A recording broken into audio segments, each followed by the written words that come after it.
Yes.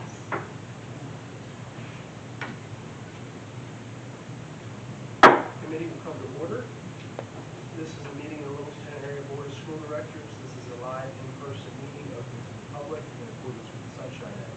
By participating in this meeting, you're consenting to the recording, retention, and future viewing of this meeting. Barry, would you please call the roll? Janelle Ressler. Here. Barry Brennan. Here. Stephen Yerger. Here. Nick Love. Here. Please rise for the Pledge of Allegiance and a moment of silence. I pledge allegiance to the flag of the United States of America and to the republic for which it stands, one nation, under God, indivisible, with liberty and justice for all.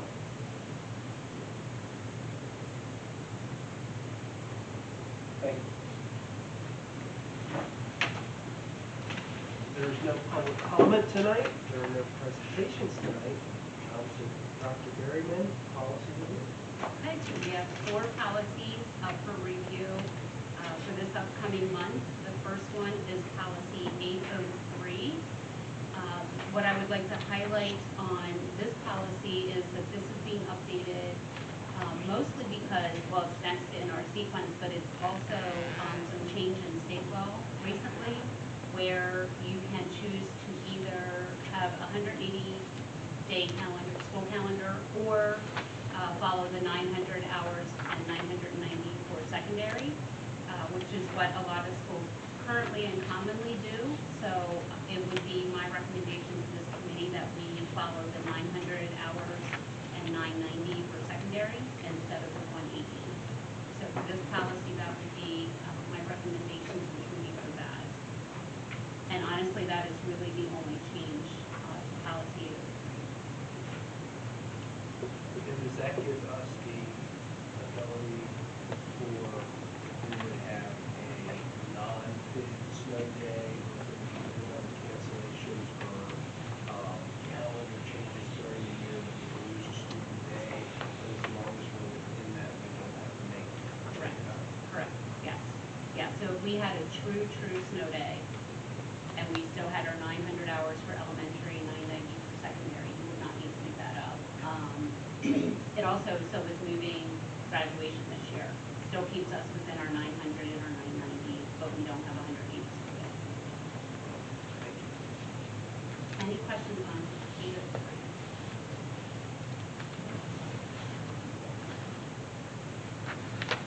So move forward with the 900 and the 990. Policy 805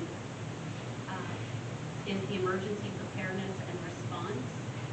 The beginning of this is the same language that we had in our LASD policy, of the whole way down through with the definitions, going through to, you guys have it on the second page. The same as we have currently would be our school safety and security coordinator. If the committee recommends that we keep it that way, we could do that. It's down through the guidelines. You'll see that it's highlighted law enforcement agencies, so that is added language through PSBA that was not necessarily in our policy. If you go down under continuity of student learning and core operations, what we currently have in LASD policy are the first 2 are checked, web-based instruction and mailed lessons and assignments. So if the committee wants to keep that the same, that would be the recommendation. On the back side of that, everything is still the same. And you go down to required drills, and under the superintendent or designee may or shall. In our current policy, it has may as designated, and I would recommend keeping that the same. Those are the only changes. They're not changes, but if you want to change anything, this would be the time to do it under those different options that we have. So the changes are in bold. The language through PSBA is in bold, yes. And then any of the options that we were able to check are the exact same that we currently have.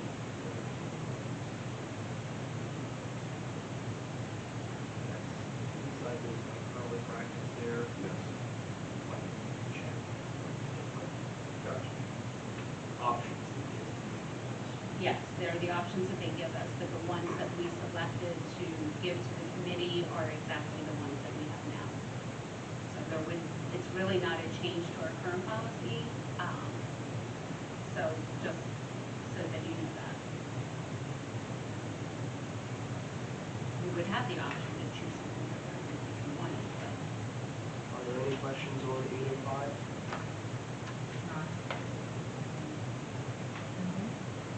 Everybody's in approval moving forward? So 805.1 is our relations with law enforcement. This is actually a new policy that we're bringing over from PSBA. We did not have this policy. So everything in here will be a new policy for the committee to recommend to the board. So the purpose being that it recognizes that cooperation with law enforcement agencies considered essential for protecting students and staff, maintaining a safe environment in schools, and safeguarding district property. And then if you go down to under authority, one of the things that it also does is, Stephen, I think that you and I were talking about this briefly earlier, establishes and maintains that cooperation between local law enforcement and our school district. Further down in the policy, it also details the MOU that we would have with those agencies that has to be updated every year.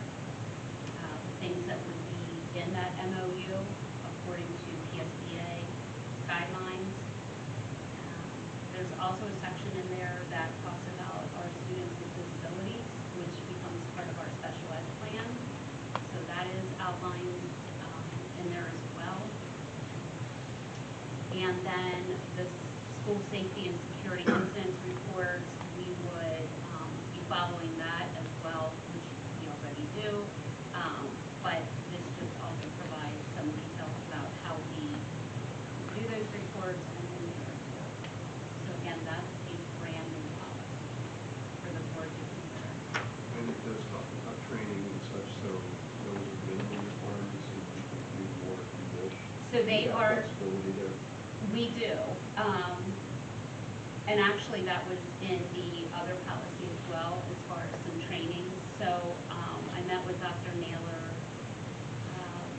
about 2 weeks ago, and we talked about a couple different trainings. So going to each faculty meeting at each building level throughout the school year, and then we also have something in Vector that we have every staff member go through as far as safety as well.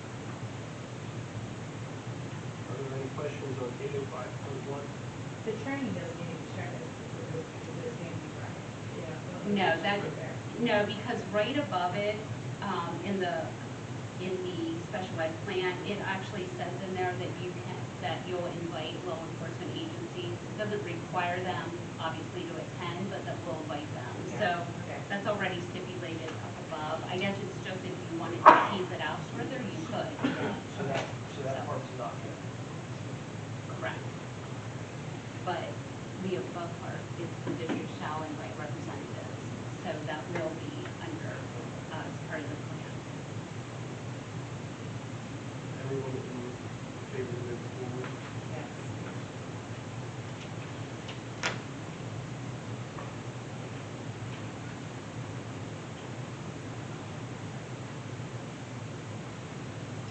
And then policy 805.2, you will see under authority, there are 2 paragraphs in bold, which is language brought over from PSBA. As you go through, so I do want to point out in here, it says that shall employ our contract for at least 1 full-time. So currently, we have one that we employ as part of LASD, and then we still have one that we are contracting. So just so you know, that is how we are fulfilling as part of the policy. On the next section going down, it would be that we have a security guard because we do not have school police officers and we do not have SROs. So under those options, we would be selecting school security guards, and then following the language throughout that refers to the school security guards. If you would go to the section that starts by June 30th of each year, the school safety and security coordinator, which would be Dr. Naylor.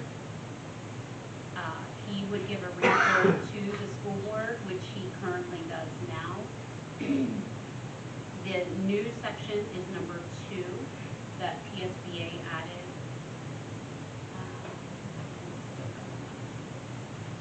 Yep, right here. This is number 2.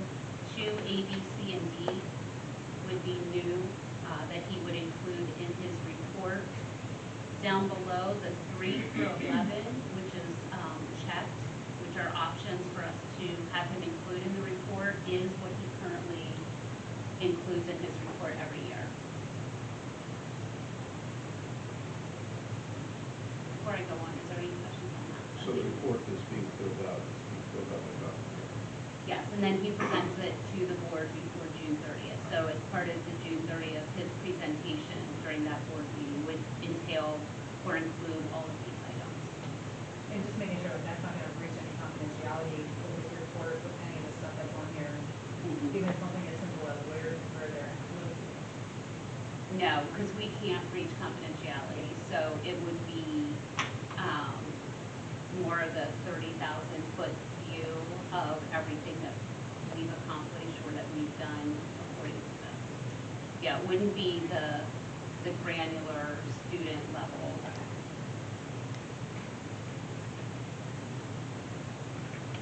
And with that report, should we possibly, this is an executive session topic, yes, it's an executive session. It is not subject to public vote. Correct. Is that something that should be in there somewhere? Or PA code can add it in, but I would imagine if we tease it out and look at some of these codes that are in here, it's probably referencing that it can't be separated out. But I don't know that for sure. I don't We'll find necessarily out. know that it needs to be included, but it can be something that we would research. Well, it just, personally, in my mind, maybe it's within our policy that lets people know that it is in the code, that it's, that they can't have access to it, so people don't be present, something that potentially costs them money to the district. And ideally, possibly, when they're not entitled to it. So I was gonna say, why don't you let us reach out to PSBA and see if it's already referenced in any of the codes that they have attached. You know how, like if you look at the back part of your policy, it provides all the legal references. If it's not already included in those as a legal reference, then we can look to add it. But if they tell us that it's already part of it, Yeah, and I think if your statement is to make sure it's forward facing to folks who read it, we could potentially have the addition of a single sentence that would say, in accordance with Pennsylvania School Code, the emergency preparedness, these items are not subject to right to know, and the review will be done in executive session. So we could add a sentence that could. Yeah, I like that. and we could add it. Yeah. So you said you would do that only if PSBA was to say referencing us. Well, we could do it We regardless. could do it regardless, if that's what you want to do. If that's what the committee recommends, then we could put a statement in. I like the idea. I like that. It'll just, like Nick said, save the potential Yeah. for any, request coming in and cost, because we've already had so many, do run them. So it was just off the bat. Yeah, it just lets them know on a district level versus you have to do the code, because it's the law. Yeah. That this, you can't give this a right to know thing. Yeah. So we just wouldn't want people that we eventually think that they're entitled to it, Yeah. that we can't provide under the law. I like that. So are you guys okay with that change? So,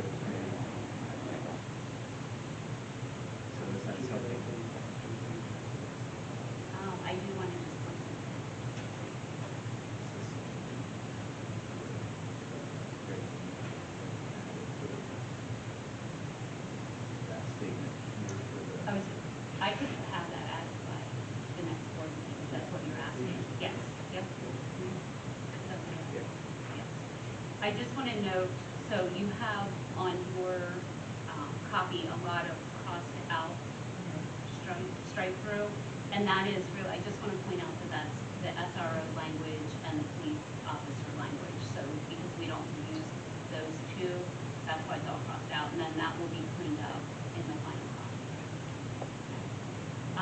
The background checks is exactly the same as LASD as are everything else.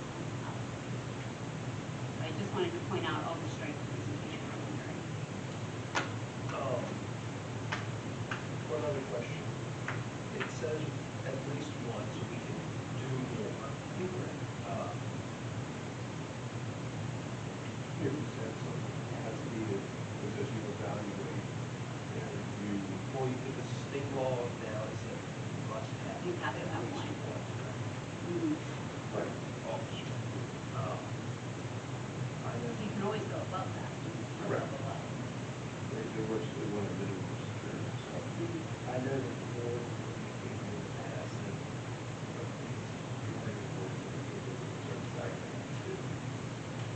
is that something that we would want to have reflected in our policy?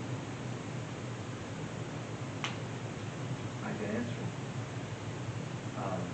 My thoughts on this would be provide the bare minimum of what we have, you can always go above. If you try to word it differently to say 2 or more, I think you run the risk of tying your hands with the number that you raise. So I think right now, it's a very plain, simple, clearly stated, you're required 1. As Dr. Behrman suggested, we don't have to stay at 1, we can go to 2, we just can't go below.